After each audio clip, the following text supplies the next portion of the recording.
What up, guys? Good morning and welcome back. Today, got another review for you guys. We're going to be looking at a traditional water base. I don't think I have any updates for... Oh, wait. Yes, I do.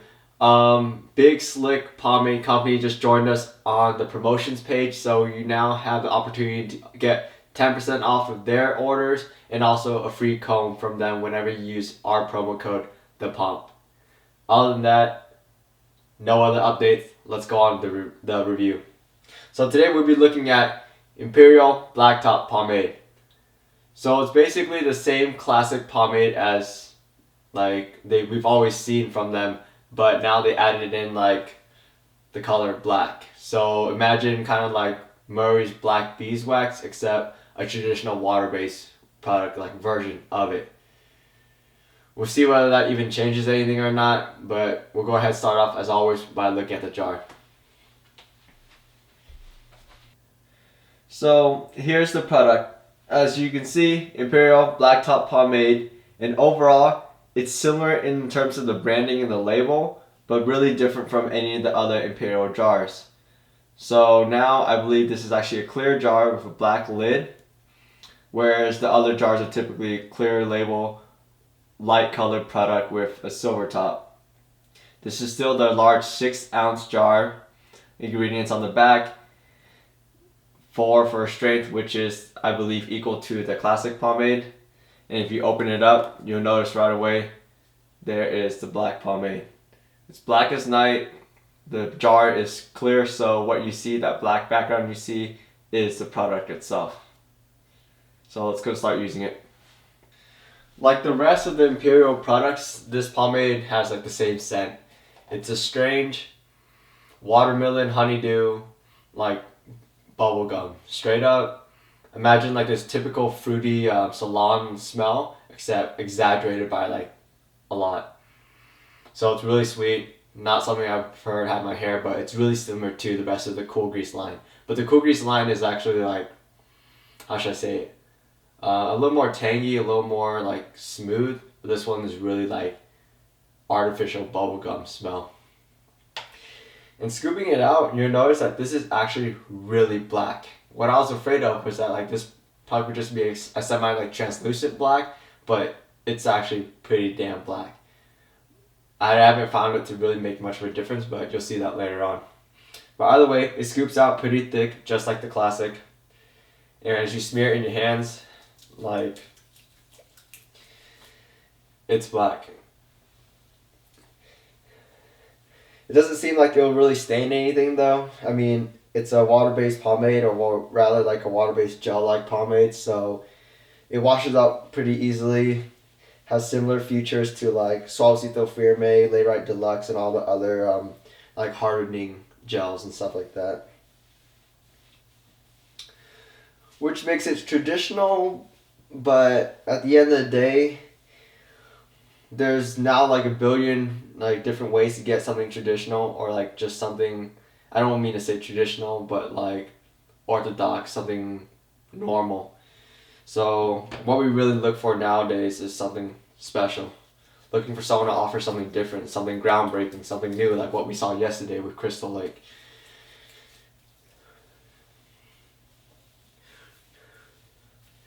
But definitely, like, out of all the super heavy water-based pomades, Imperial's one of the better ones. I mean, also a pretty good bang for your buck, but the smell really gets to me.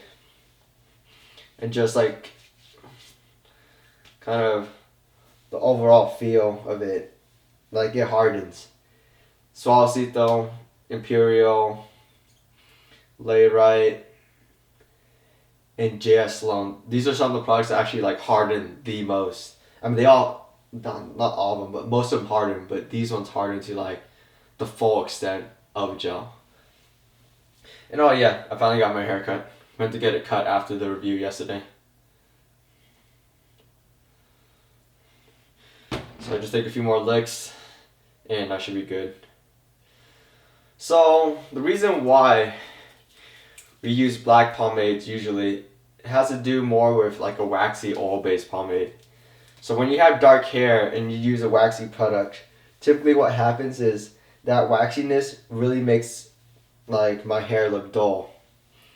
That's what happens to a lot of dark hair, and so that's why there's such thing as like black beeswax.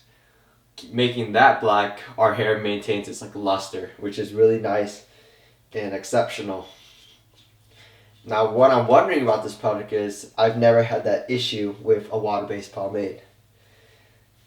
Like, water-based pomades don't dull out your hair and stuff like that. I mean, specific ones might make it unhealthy and kind of like make it dry, but in terms of like appearance, it usually doesn't make it look dull, at least in the same way waxy oil-based pomade does. And so what I'm wondering is like, what am I really even gaining out of this black pomade? I mean, I haven't even heard about it up until like a week ago, so I'm sure other people found the same thing. And so I'm just wondering why they did this. It's cool, but does it really have a purpose? And does it really make me kind of like feel the need to get it? Like, I'm like, am I going to use this and be like, oh shit, and like feel the need to like repeatedly use it? But yeah, so with the product in now, go ahead and start slicking everything back.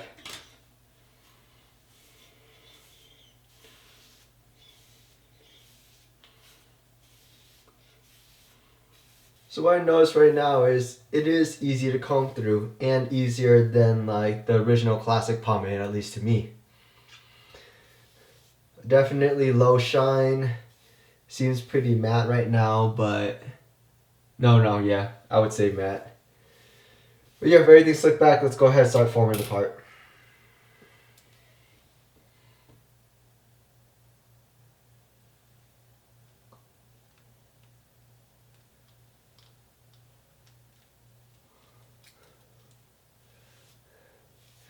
Looks like it's parting nicely. And yeah. So, if you guys haven't watched the original Imperial Classic review from like 2 years ago? No. Like a year back? Which you should, but if you didn't. So, Imperial Classic was like your standard water-based pomade. Well, at least at the time now. Heavy hold, pretty good control, but nothing really special. Just a lot of brute force, and so you can do some pretty good work with it. And I'm seeing like the same thing out of this one, but definitely you notice like my sides are sticking up. And this isn't an issue I would have with like another heavy water-based pomade, so I'm actually surprised. No matter how much product I add, these won't go down. And if I came in with Solcito Firme, I know for a fact it will go down. So this is pretty disappointing. But either way, everything else is combing in pretty nicely. Looks like I have a few strays, but we'll see how that turns out at the end. Well, with the sides put where at least they're kind of out of the way, go ahead and start forming the pomp.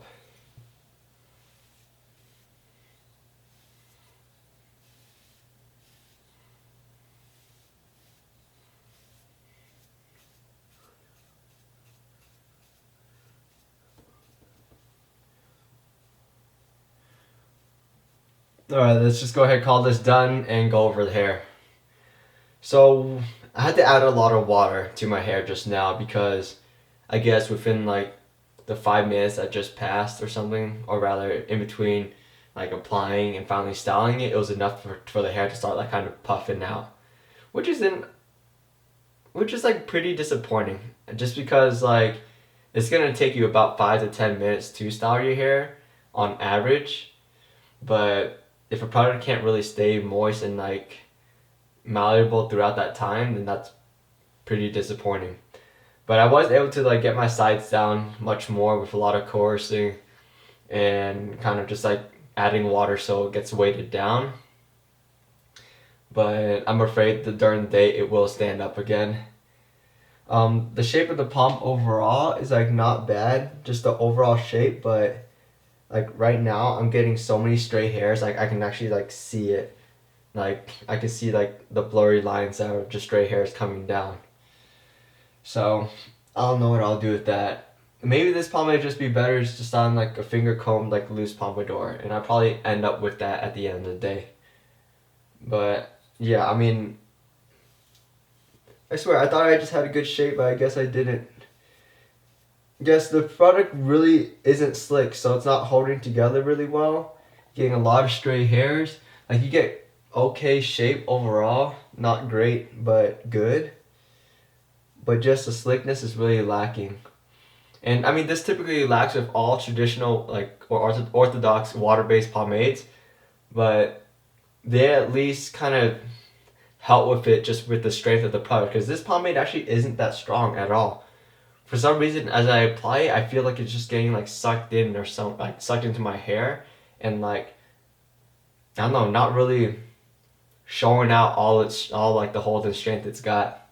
So, I mean, shine. I mean, it's a matte low shine product. That's what it's advertised at, and that's what we see. That's good. Slickness, very poor. Strength. In all honesty, this feels more like a medium to me. But application's easy. Consistency is nice. The black color, I don't see the point of it right now. It's made absolutely no difference at all. It's good marketing ploy by them. Good try, but in terms of performance, in terms like for the experienced user, you're gonna catch them and you're gonna like call out their BS for this one. But yeah, so either way, go throughout the whole day, and I'll come back and we'll talk more about it, see how well it performs, and probably see how well it finger combs. But yeah, see you guys in a few hours. Alright, so end of the day, let's go ahead and finally go over the hair. So obviously, as I predicted, the pomp we had in the morning, if you when you want to call it a pomp, is lost. I mean, I even tried to finger comb it. It looks good from like the non-part side, has some aesthetic to it, but from the other side, I don't like it at all. I mean, it's just such a dry product that like everything just starts like spreading outwards, and so it starts fanning out instead of looking like a nice like slick back, like a pull together and slick back. It just looks like a fan. But so endurance is pretty poor. Luckily though, as it puffed out, it's not like you get black flakes everywhere. Like the color's not going to stain anything, as far as I'm aware. Probably gonna keep an eye on that and look at that for the next few days. But what else? The smell is gone for the most part. If you puff it out, you do get the smell again. Restylability is actually really poor. Even with water, you can barely restyle it. It's such a dry product. If you like wet your comb and you try to drag it through, it'll puff out before you can actually get that water to recapture everything and then slick everything back. So the way to adjust that is go ahead, get your hands wet, tap on the water, and then recomb. But even so, you lose a lot of hold. You're not going to be able to maintain a full pump with this product. Washing it out, of course, washes out completely. And in terms of hardening up, this thing dries up like hell. Like basically on the same level of Suavecito, Lay Right, all those like very orthodox water-based pomades and stuff like that. So in all honesty, there are many other products out there that can perform like the same job as this one for a much lower price and also with a much better smell. The black pomade aspect, like the black aspect, is really cool, but it didn't play into this thing at all. Like it made no difference at all. Didn't change anything, and so I applaud them for that marketing ploy. But still, I would have wished it made some sort of difference, or rather, I really would prefer the black aspect in some of the other waxier water-based products that we looked at more recently. Even though that's a whole nother game to get that blackness into those products. Completely different formula, completely different challenge. But yeah, so this has been a review for Imperial Blacktop pomade.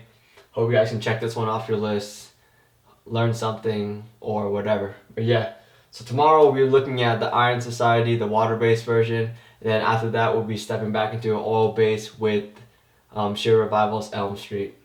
So other than that, see you guys tomorrow and take care.